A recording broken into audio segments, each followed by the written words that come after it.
Hello student, मैं हूं Bharat, Aradhana institute of finance and accounting से। अभी हमारा एडवांस एक्सेल सीरीज चल रहा है, जिसमें इस वीडियो से पहले मैंने कम से कम 3 वीडियो एक्सेल के ऊपर डिटेल्ड बनाए हैं, जिसमें आप file tab, home tab, insert tab, इनके बारे में पूरा A to Z जो है मैंने आपको दिया है। आज हम पेज लेआउट के बारे में आज हम समझने वाले हैं कि पेज लेआउट जो टैब है वो कब काम करता है, कैसे काम करता है और इसे किस तरीके से हम इजीली अपने डॉक्यूमेंटेशन के लिए, अपने डेटा को तैयार करने के लिए हम इसका यूज कर सकते हैं। तो चलिए हम शुरू करते हैं पेज लेआउट। देखिए, सबसे पहले तो मैं आपको ये बता दूं कि पेज लेआउट टैब का जो इस्तेमाल होता है वो डेटा जब हम एक बार तैयार कर लेते हैं। जैसे आप देख रहे हो, आपके सामने जो स्क्रीन खुला हुआ है, इसमें मैंने एक डेटा तैयार किया है, जिसमें हमने ID, date, region, city, category, product, ये सारी चीजें डाल करके मैंने एक डेटा जो है रेडी किया है आप लोगों को ये चीज समझाने के लिए। अब काम शुरू होता है पेज लेआउट का। अगर हमारा डेटा तैयार हो गया है तो हम पेज लेआउट का इस्तेमाल करके हम क्या कर सकते हैं। पेज लेआउट का मतलब हो गया, आपने डेटा तो रेडी कर लिया, लेकिन फॉर एग्जांपल के लिए अगर आपको ये डेटा प्रिंट फॉर्मेट में चाहिए, या आपको इस डेटा का कोई पीडीएफ बनाना है, या फिर आपको ये जो डेटा है इसे आपको प्रिंट करना है। सपोज करो आपके बॉस ने कहा कि भैया इस फाइल को आप प्रिंट कर करके लेके आइए, तब हमारे को एक्सेल में पेज लेआउट का इस्तेमाल करना होता है, क्योंकि प्रिंट करने से पहले हमें हमारे पेज को सेट करना पड़ता है। ये जो आपके सामने डेटा दिख रहा है इसे सेट करना पड़ता है। अगर हम ऐसा नहीं करेंगे तो हमारे पेज पे ये प्रिंट जो है इसका सही तरीके से आएगा नहीं। तो चलिए हम शुरू कर देते हैं आज का वीडियो। तो अभी आपके सामने जो मैंने ओपन कर रखा है वो पेज लेआउट टैब मैंने ओपन कर लिया है। अब आप देख रहे हो कि ये हमारे पास एक डेटा है। इसमें सबसे पहला जो ऑप्शन है हमारे पास, यहाँ कई तरीके के ऑप्शंस देखिए यहाँ हमारे पास पेज लेआउट में है, जिसमें थीम्स है, margin, orientation, size, page area, बहुत सारे ऑप्शंस हमें दिए हुए हैं। हम वन बाय वन इनका यूज करना सीखने वाले हैं। देखिए, सबसे पहले तो हमारे पास थीम्स का ऑप्शन है। थीम्स का मतलब होता है कि माइक्रोसॉफ्ट जो एक्सेल प्रोग्राम है इसमें कुछ बने बनाए रेडीमेड थीम्स भी होते हैं। जैसे मैंने ये डेटा तैयार कर लिया, अब मेरे पास टाइम की कमी है, तो एक बार जब मैं डेटा डाल देता हूँ सीट के ऊपर, तो हमें थीम्स के द्वारा जो है इसको मैं इस जब देखिए यहाँ पे बहुत सारे थीम्स जो है हमारे को यहाँ पे शो हो रही है। आप देखिए, मैं यहाँ क्लिक करता हूँ तो थीम के नीचे जब मैं क्लिक करता हूँ तो देखिए इतने सारे थीम्स है।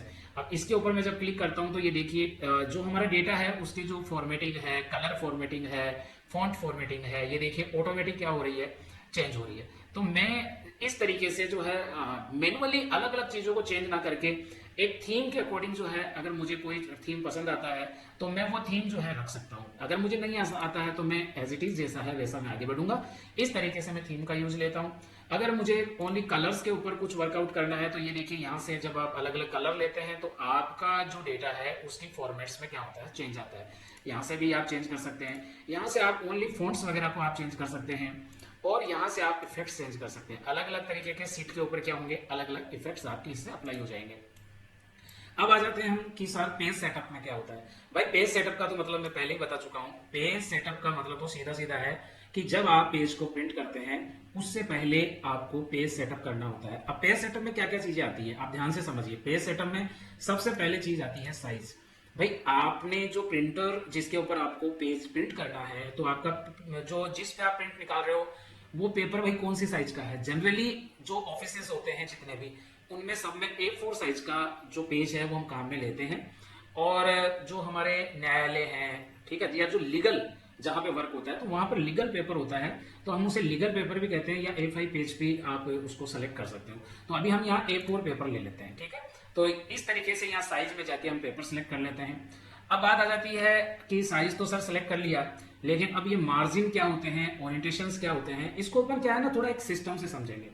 अब फॉर एग्जांपल के लिए सपोज करो कि आपको ये प्रिंट करना है, ये पूरा का पूरा आपको प्रिंट करना है, ठीक है। तो हम मार्जिन को समझ लेते हैं कि मार्जिन क्या होता है। तो अगर मुझे ये प्रिंट करना है तो मैं Ctrl+P की से, देखिए मैं कीबोर्ड से Ctrl+P जो है मैं जब प्रेस करता हूं तो इस तरीके से प्रिंट का एक जो है डायलॉग बॉक्स ओपन होता है, और आपको यहां पर आपका जो पेज है, एक जो पेज है उस पेज का यहाँ पे प्रीव्यू शो होता है। तो आप ये देख ही रहे होंगे कि इस पेज में जो आपको यहाँ शो हो रहा है ये पेज, यहाँ पे जो ये ऊपर की तरफ जो ये जगह है, ये वाली जो जगह खाली पड़ी है, इसे अपर मार्जिन कहते हैं। क्या कहते हैं इसे? अपर मार्जिन कहते हैं। ये जो लेफ्ट साइड में जो खाली जगह है इसे हम लेफ्ट मार्जिन कहते हैं। ठीक है। और ये जो राइट साइड में जो ये जगह है इसे हम राइट मार्जिन कहते हैं, और जो नीचे की तरफ जगह है इसे हम बॉटम मार्जिन कहते हैं। तो आप ये चीज समझ सकते हैं कि ये जो चारों तरफ जगह होती है, जो हमने कंटेंट जो डाला है, जो हमने डेटा डाला है, और जब हम उसे प्रिंट करते हैं तो हमारे कंटेंट के और पेज की जो बॉर्डर के बीच की जो जगह है उसे हम मार्जिन कहते हैं। और मार्जिन का बड़ा रोल है। अगर आपका डेटा का साइज बड़ा है तो आप मार्जिन थोड़ा कम रखेंगे तो आप ज्यादा से ज्यादा डेटा एक पेपर में ला पाएंगे। तो इससे क्या होता है ना, आपके पेज की सेटिंग स्टार्ट हो जाती है। तो चलिए हम बेक कर लेते हैं, वापस हम बेक कर लेते हैं यहां से। अब आप एक चीज देख रहे हो कि जब हम मार्जिन सेट करते हैं तो अभी देखो यहाँ पे मार्जिन हमारे पास देखो कई तरीके के मार्जिन है, जैसे नॉर्मल मार्जिन, वाइड मार्जिन और नैरो मार्जिन। नैरो मार्जिन में क्या होता है कि सबसे कम जगह वो नैरो मार्जिन में होती है, थोड़ी उससे ज्यादा होती है वाइड में होती है, नॉर्मल में होती है, फिर वाइड में होती है। जैसे अगर मैं इसको नैरो मार्जिन कर दूंगा, जैसे मैंने यहाँ पे इसको देखो नैरो मार्जिन किया, और अगर मैं अब Ctrl+P करता हूं तो अब आप ध्यान से देखो कि यहाँ पे जो मार्जिन पहले था, वो पहले ये मार्जिन क्या था, ज्यादा था, लेकिन अब नैरो करने से ये कम हो गया। राइट मार्जिन है, ये भी ज्यादा था, अब ये भी कम हो गया। तो इस तरीके से हम मार्जिन के थ्रू क्या कर सकते हैं कि जो साइड की जो जगह है पेज की उसको हम कम कर सकते हैं, जिससे हमारा जो डेटा है वो ज्यादा से ज्यादा पेज में आ सके। अब समझ में आ गई आपको मेरी बात? तो ये हमारे मार्जिन हैं। तो आप इसको मेनली तो देखो नैरो मार्जिन या नॉर्मल मार्जिन या वाइड मार्जिन हम रखते हैं, बट अगर आप चाहो तो इसे कस्टम भी कर सकते हो। कस्टम मार्जिन से आप देखो टॉप मार्जिन यहाँ से सेट कर सकते हो, left margin, right margin, bottom margin, इसको आप यहाँ से भी क्या कर सकते हो, सेट कर सकते हो। अब आ जाते हैं पेन ओरिएंटेशन के ऊपर चले जाते हैं। ओरिएंटेशन का मतलब हो गया कि भाई आपका जो पेज है, भाई आपके पास पेज है, सपोज करो कि मैं यहाँ साइड में बनाता हूँ तो ये मेरा एक A4 पेज है, फॉर एग्जांपल के लिए A4 पेज है। अब ये A4 पेज है, अगर मैं इसको इस तरीके से प्रिंट करता हूँ, इस तरीके से अगर मैट्रिक्स पे प्रिंट करता हूँ तो ये हो गया कौन सा, इसको हम बोलेंगे यहाँ पे क्या बोलेंगे हम इसको हम बोलेंगे पोर्ट्रेट मोड। तो ये हमारा पोर्ट्रेट मोड है। अभी जो आपके सामने मैंने पेज है ये पोर्ट्रेट है, यानी खड़ा, अगर खड़े पेज पे प्रिंट करना है। लेकिन अगर इसी पेज को मैं अगर ऐसे कर दूं तो अब इस पे प्रिंट कैसे होगा, इस तरीके से प्रिंट होगा, ठीक है, तो आधा प्रिंट होगा। तो इससे हम जो है, ये हमारा पोर्ट्रेट मोड है। और जो हमारा दूसरा वाला जो मोड है ये कौन सा मोड रहेगा, ये हमारा लैंडस्केप मोड रहेगा, ठीक है ना। तो ये आपको समझ आ रहा होगा, इसे हम लैंडस्केप मोड कहते हैं। कुल मिला के आप समझ लो, अगर आपको खड़े पेज पे प्रिंट करना है तो खड़े पेज पे प्रिंट करने का फायदा क्या है कि ऊपर से नीचे आपका डेटा ज्यादा आएगा और बाएं से दाएं डेटा कम आएगा। लेकिन सपोज करो आपका डेटा का फॉर्मेशन इस तरीके से है कि बाएं से दाएं यानी कॉलम्स ज्यादा है और रो कम है, तो आप जो है लैंडस्केप को सेलेक्ट करिए। लेकिन अगर कॉलम कम है और रो ज्यादा है तो आपको ऊपर से नीचे की तरफ प्रिंट करना है, तो आप जो है पोर्ट्रेट करिए। आप फिर समझिए, अगर कॉलम ज्यादा है और रो कम है तो आप कौन सा मोड सेलेक्ट करेंगे, पेज को आधा लेंगे यानी लैंडस्केप। लेकिन अगर कॉलम कम है आपके डेटा में और रो बहुत ज्यादा है तो आप पेज को खड़ा करेंगे यानी पोर्ट्रेट मोड लेंगे। इससे आपके ज्यादा से ज्यादा जो कंटेंट है वो आपके प्रिंट एरिया में आ जाएगा, ठीक है। चलिए हम देखते हैं, जैसे कि अगर हम यहाँ पे क्लिक करते हैं पोर्ट्रेट मोड पे, तो अगर आप पोर्ट्रेट मोड पे जब आप इसको प्रिंट करते हो तो देखो कितना एरिया इसमें प्रिंटिंग में आता है। हम Ctrl+P करते हैं, प्रीव्यू में जाते हैं, तो आप देख सकते हो यहाँ पर यूनिट प्राइस तक का मैटर आ रहा है। देखो यूनिट प्राइस तक का आ रहा है, और इससे आगे का आप देख रहे हो यहाँ ओनली यूनिट प्राइस तक जो हमारा डेटा है वो एक पेज पे शो हो रहा है, लेकिन इससे आगे का मैटर एक पेज पे शो नहीं हो रहा। फिर आप देखो नीचे यहाँ पेज नंबर दिया हुआ है, जब नेक्स्ट पेज पे जाते हो, यहाँ से आप जब नेक्स्ट पेज पे क्लिक करते हो दूसरे पेज नंबर 2 पे, तो 2 आ जाता है, 3 आ जाता है, लेकिन इससे आगे का मैटर शो नहीं हो रहा, ठीक है। ये टोटल प्राइस वाला मैटर शो नहीं हो रहा, ठीक है। तो हम क्या करेंगे, हम यहाँ से ओरिएंटेशन चेंज करके इसको जब लैंडस्केप करेंगे तो क्योंकि हमारे कॉलम ज्यादा है इसलिए हम क्या करने वाले हैं, यहाँ ओरिएंटेशन में जाकर के, और हम क्या करेंगे, यहाँ लैंडस्केप पे क्लिक करेंगे। तो अब मैं जब Ctrl+P से जब मैं अब पेज सेट करता हूं तो अब आप देखो कि ये जो पहले छूट रहा था, ये वाला जो कॉलम छूट रहा था, अब ये कॉलम क्या हो गया, ये इसमें इंक्लूड हो गया। उसके बावजूद भी हमारे पास इस पेज में अभी इतना जगह बिल्कुल क्या पड़ा है, खाली पड़ा है। तो ये फर्क पड़ता है। अगर आपके डेटा में कॉलम्स ज्यादा है तो आप जो है पेज को कैसे लेंगे, लैंडस्केप में लेंगे, यानी आधा पेज ले लेंगे। क्लियर हो गया? इस तरीके से आप ज्यादा से ज्यादा कंटेंट को जो है अपने पेज में सेट कर पाएंगे प्रिंट करने के लिए। क्लियर? अब आ जाता है ओरिएंटेशन हो गया, साइज हो गया, प्रिंट एरिया क्या होता है। अरे प्रिंट एरिया का मतलब ये होता है भाई, सपोज करो कि ये मेरा डेटा है। अब डेटा तो मेरा बहुत बड़ा है, आप देखो इसमें कितना सारा डेटा जो है इसके अंदर है। अभी अगर मैं आपको बताऊं तो इसमें कितना डेटा है, देखो आप इतना सारा डेटा है, लेकिन मुझे इतना डेटा प्रिंट नहीं करना भाई, ठीक है। क्योंकि अगर मैं Ctrl+P कर दूंगा, सपोज करो कि मैंने Ctrl+P कर दिया, ये देखो ये आपके सामने मैंने Ctrl+P करता हूं मैं। अब मैंने अगर पूरे डेटा पे अगर Ctrl+P कर दिया तो भाई पूरा ही डेटा क्या हो जाएगा, प्रिंट हो जाएगा पूरा डेटा। पूरा डेटा तो 10 पेज का डेटा है, तो मुझे 10 पेज का डेटा नहीं निकालना है। मुझे फॉर एग्जांपल कि मेरे को ये जो डेटा सेलेक्ट किया है, चलो मैं जो सेलेक्ट किया है ना उसको मैं अलग कलर से कर देता हूँ। ये देखो, ये मैंने येलो कलर से जो डेटा सेलेक्ट किया है, बस मेरे को ये ही डेटा प्रिंट करना है भाई। इसके अलावा जो भी डेटा है वो मुझे प्रिंट नहीं करना। यानी आप अपने डेटा में से सेलेक्टेड डेटा भी प्रिंट कर सकते हो। उसके लिए क्या करना है आपको, उसके लिए आपको इस डेटा को सेलेक्ट करना है जितना आपको प्रिंट करना है, और साथ में आपको जाना है पेज लेआउट में, और यहाँ पे आपको प्रिंट एरिया में जाके यहाँ सेट प्रिंट एरिया का ऑप्शन आता है, तो सेट प्रिंट एरिया पर कर दिया क्लिक। अब आप कंट्रोल+P करिए, तो अब आप देख रहे हो ओनली जो आपका येलो वाला एरिया है वही आपके पेज पे क्या हो रहा है, शो हो रहा है। और आप यहाँ से प्रिंट बटन प्रेस करके आप जो है इजीली आप इसको क्या कर सकते हैं, प्रिंट कर सकते हैं। तो मेरी बात आपको समझ आई होगी कि किस तरीके से हम प्रिंट एरिया का सिलेक्शन करते हैं। अब कंट्रोल Z से मैंने जो अभी ये जो येलो कलर किया है इसको मैं वापस हटा देता हूँ। अब आ जाते हैं कि पेज ब्रेक्स क्या होता है। आप देख रहे हो यहाँ पेज ब्रेक का मतलब ये होता है भाई, जैसे अभी आप देख रहे हो कि डेटा तो बहुत सारा है, देखो बहुत सारा डेटा यहाँ अपने पास है इतने लोगों का। अब अपने ये चाहते हैं कि ये देखो रो नंबर 1 से लेकर के हम ये चाहते हैं कि ये जो 20 एम्प्लॉय का, एक पेज में सिर्फ 20 एम्प्लॉय का डेटा होना चाहिए। अपन ये चाहते हैं कि भैया मेरा जो पहला पेज है उसमें सिर्फ 20 लोगों का डेटा मुझे प्रिंट करना है। तो आप क्या करिए, ये 20 नंबर की रो है इसको सेलेक्ट करके और यहां से आप पेज ब्रेक कर दीजिए। यहां से जो इंसर्ट पेज ब्रेक है यहां से आप ब्रेक कर दीजिए पेज को। तो अब क्या होगा, अब ये होगा कि इससे जो ऊपर का है वो प्रिंट होगा, देखना। अब जैसे मैं इसको हाईलाइट कर देता हूँ, जहां से मैंने पेज ब्रेक किया है उससे नीचे वाली जो रो है उसको मैंने हाईलाइट कर दिया। मैं इसलिए हाईलाइट कर रहा हूं ताकि मैं प्रिंट करूं तो ये वाली चीज आपको उससे पता चले। चलिए अब मैं कंट्रोल+P करता हूं। अब आप देख रहे हो कि जैसे मैंने कंट्रोल+P किया, आप देख सकते हो यहाँ ओनली उतना ही डेटा क्या हुआ है। नीचे की तरफ आप देखोगे तो देखो, आप ध्यान से देखो, ये देखिए 27 नंबर का जो डेटा था, 27 फरवरी का जो डेटा था उससे वहां तक का डेटा जो है ऊपर लेना है, क्योंकि हमने यहाँ पे क्या कर दिया था, इसको पेज ब्रेक कर दिया था। 21 फरवरी को हमने पेज ब्रेक किया। पता कैसे चलेगा कि यहाँ पेज ब्रेक हुआ है, तो आप देख रहे हो जहां से पेज ब्रेक होगा वहां पे एक हाईलाइटेड लाइन आपको शो होगी। ये शो करती है कि आपका इस जगह पे पेज ब्रेक हो रखा है। क्लियर। अब हम जो है क्लिक करते हैं, और दूसरा तरीका यह है कि आप जब कंट्रोल+P करोगे पेज को प्रिंट करने के लिए, जब आप कंट्रोल+P करोगे तो अब आप देख रहे हो 21 फरवरी तक का ही डेटा आपका इस पेज में आता है।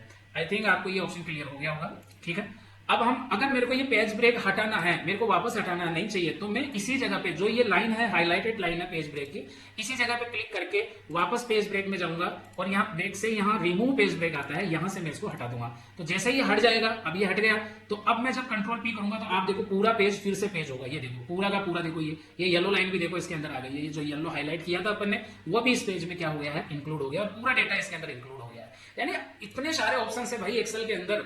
आप चाहो कि मुझे 30 रो का जो डेटा है एक पेज में लेना है, तो आप 30 रो के बाद में आप उसको पेज ब्रेक कर दीजिए, फिर 60 रो के बाद में पेज ब्रेक कर दीजिए, तो एक पेज में 30 रो ही आपकी क्या होगी, प्रिंट होगी।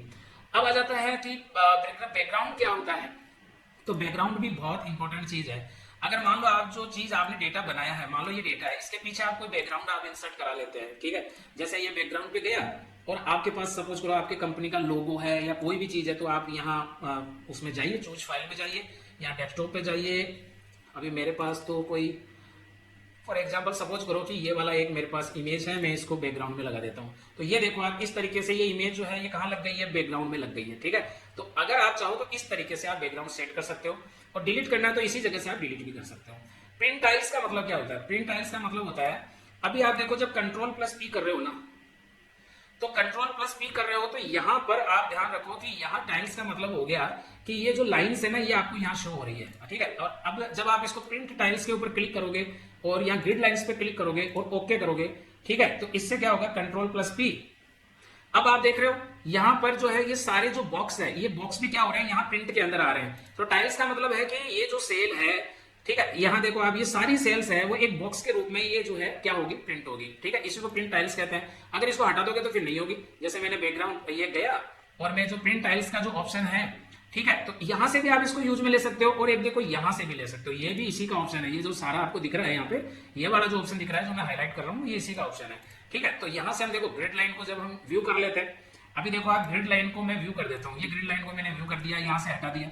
अब आप देख रहे हो पेज में ग्रिड लाइन नहीं दिख रही। ग्रिड लाइन किसको कहते हैं, ये जो पेज है, ये जो सेल्स है, खड़े कॉलम आदि जो रो है, ठीक है, ये जहां पे काट रही है, जहां सेल्स बन रही है, इन्हीं को ग्रिड लाइंस कहते हैं। आप देखो जब व्यू करोगे तो ये देखो, मतलब ये जो पीछे की तरफ जो आपको एक तरीके से ये जो दिख रहे हैं, ये जो बॉक्स दिख रहे हैं सारे के सारे ये दिख रहे हैं ना, इन्हीं को ग्रिड लाइन कहते हैं। तो अगर आप चाहते हो कि भैया प्रिंट में ग्रिड लाइन भी शो होनी चाहिए तो यहाँ से व्यू कर लो, ठीक है। बोले अब शो तो होनी चाहिए डॉक्यूमेंट्स में, तो मुझे ग्रिड लाइन शो होनी चाहिए लेकिन प्रिंट में नहीं आनी चाहिए, तो फिर आप यहाँ से हटा दीजिए इसको, प्रिंट से हटा दीजिए। अब क्या होगा, देखो यहाँ तो आपको ग्रिड लाइन शो हो रहा है डॉक्यूमेंट्स में, अगर मैं यहाँ से भी हटा दूंगा तो देखो केवल जो है मेरे को टेबल की जो रोज शो हो रही है, बाकी आप अगर इधर पेज को इधर करोगे आप देखो यहाँ कुछ भी ग्रिड लाइन शो नहीं हो रहा है, एकदम ब्लैंक पेज शो हो रहा है, ठीक है। अगर मैं यहाँ व्यू करूंगा तब देखो मेरे को ये सारी टेबल कॉलम की ग्रिड लाइन शो हो रही है, लेकिन अगर मुझे प्रिंट में करना है तो मैं यहाँ क्लिक कर दूंगा, अगर नहीं करना है तो नहीं करूंगा। जैसे मैंने अब कंट्रोल पी किया, अब आप देखो इसमें कोई ग्रिड लाइन जो है यहाँ क्या नहीं हो रही है, शो नहीं हो रही है, ठीक है। ये जो है ओनली टेबल की रो शो हो रही है।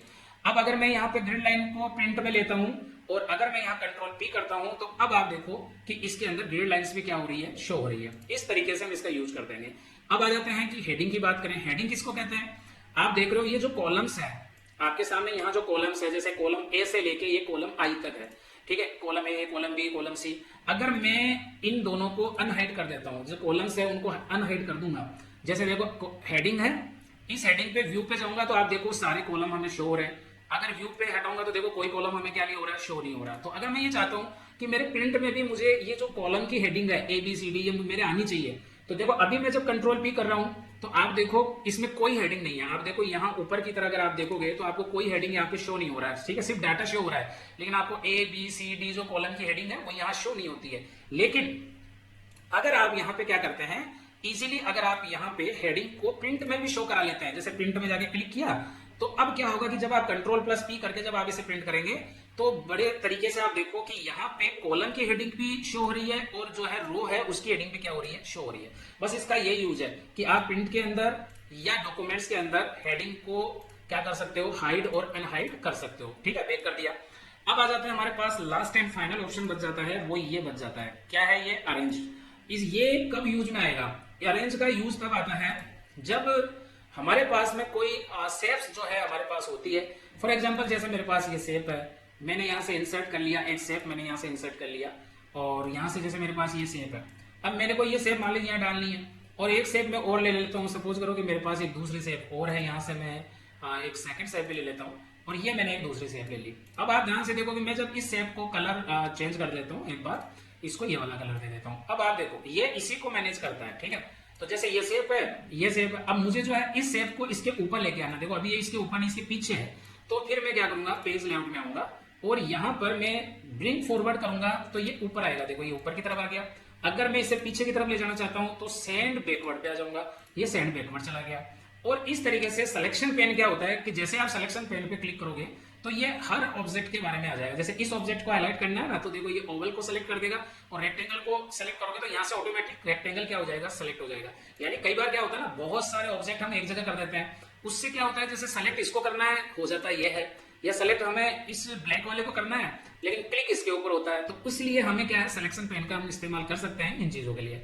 अब आ जाते हैं कि सर ग्रुप क्या होते हैं। अरे इन जो ये हमारे सामने जो ये ऑब्जेक्ट्स है, अगर सपोज करो अभी ये दोनों अलग अलग है लेकिन अगर हमारे को इनको एक ही करना है तो हम क्या करेंगे, कंट्रोल के साथ में सबसे पहले हम क्या करने वाले हैं कि जैसे मान लो ये तीन ऑब्जेक्ट है, ये रहे तीन ऑब्जेक्ट, अब इन तीनों को हमें कनेक्ट करना है तो हम क्या करेंगे, कंट्रोल के साथ में यहाँ क्लिक करा, इस ऑब्जेक्ट में भी क्लिक करा, इस ऑब्जेक्ट में भी क्लिक करा, तीनों ऑब्जेक्ट सेलेक्ट हो गए। अब आप यहां से जाके और ग्रुप कर सकते हैं, तो ये तीनों ऑब्जेक्ट ग्रुप हो गए। अब क्या होगा, आप एक ऑब्जेक्ट को मूव कराओगे तो सारे ऑब्जेक्ट यानी कुल मिला के ये एक ही इमेज बन गई।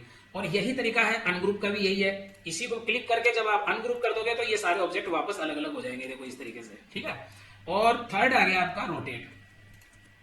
अब रोटेट का क्या मामला है भाई, रोटेट का मामला ये है घुमाना, इमेज का या ऑब्जेक्ट को घुमाना। जैसे आपके पास कोई फॉर एग्जांपल के लिए आपके पास कोई शेप है, जैसे ये वाली शेप है, अब ये एक शेप है, अब इस शेप को आपको जो है रोटेट करना है। फॉर एग्जांपल मैं इसमें थोड़ा सा कलर भर दिया, अब मुझे इसको घुमाना है, रोटेट करना। तो देखो एक तो इसके ऊपर एक मार्क्स आता है, आप इससे भी इसको मूव करा सकते हो, जहां भी आप इसको सेट करना चाहते हैं वो आप कर सकते हो, ठीक है। या फिर आप क्या कर सकते हो, अगर यहां से नहीं करना है तो आप यहां से क्लिक करिए और क्लिक करके आप यहां से भी इसको क्या कर सकते हो, रोटेट कर सकते हो। बस यही ऑप्शन है इसका, यही मतलब है इसका, ठीक है। तो इस तरीके से आपने देखा कि पेज लेआउट के अंदर हमने जो है रोटेट और सारे ऑप्शंस मैंने आपको बताए हैं और डीपली बताए हैं। उम्मीद करता हूं आपको ये चीज समझ में आई होगी। लास्ट एंड फाइनल जो कि सबसे इंपॉर्टेंट है कि भाई अगर हमें आपके ऑफिस में कोई आपके बॉस है या आपके सीनियर है, वो आपको बोल देते हैं कि भाई मेरे को ये जो सीट है इसका पीडीएफ बना के दो, एक्सेल सीट का पीडीएफ बना के दो। तो कैसे बना के दोगे? तो भैया हमें सिंपल कंट्रोल पी करना है और कंट्रोल पी करने के बाद हमें पीडीएफ बनाना है। तो आप यहाँ प्रिंट पे क्लिक करेंगे। जब आप प्रिंट पे क्लिक करते हो तो इस तरीके से आपके पास एक डायलॉग बॉक्स आ जाता है। अब कैसे आता है एक बार ध्यान से देखो आप। एक बार मैं दोबारा से देता हूं, कंट्रोल प्लस पी, हाँ कंट्रोल प्लस पी, ओके। तो आप जब कंट्रोल प्लस पी करते हो तो आप देखो नीचे की तरफ एक ऑप्शन आता है, प्रिंटर ऑप्शन सेलेक्ट होता है। तो इसमें आपको कोई प्रिंटर सेलेक्ट नहीं करना, यहाँ पे एक ऑप्शन है माइक्रोसॉफ्ट प्रिंट टू पीडीएफ, इस पे क्लिक करके और फिर आपको प्रिंट पे क्लिक करना है, ठीक है।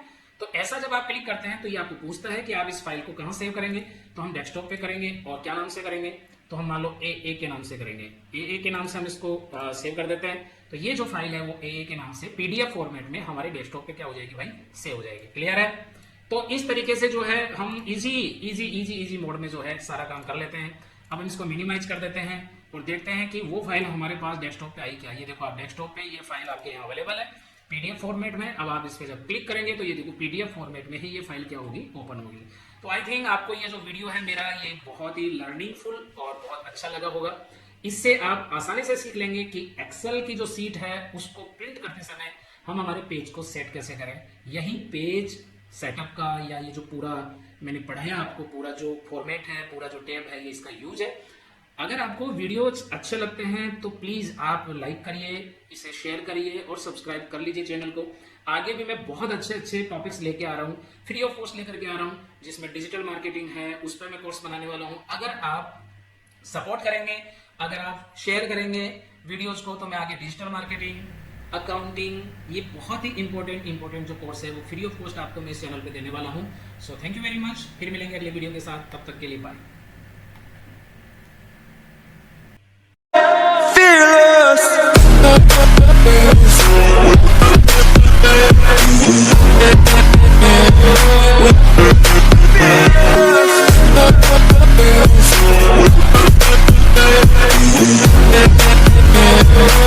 We'll be right back.